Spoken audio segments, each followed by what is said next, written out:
Welcome to Kenton Teaches. Enjoy the video. You start by isolating the fault.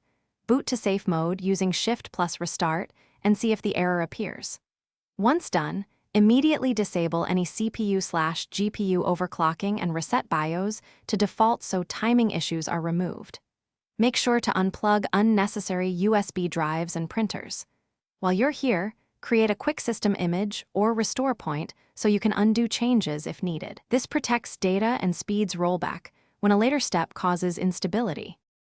Next, you perform hardware and system integrity checks. First, run Windows Memory Diagnostic or memtest 86 for at least one pass to catch RAM errors.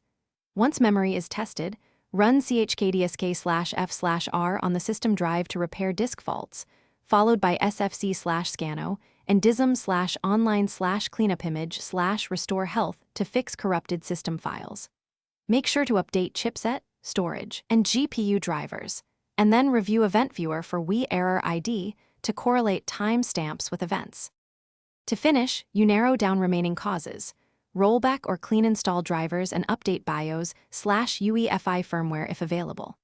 Make sure to reset RAM sticks, test single module configurations, and swap power supply or CPU if you can to isolate hardware faults.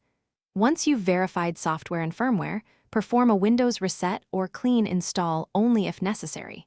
If the error still occurs, document timestamps, error ID, and hardware swaps. This single troubleshooting tip.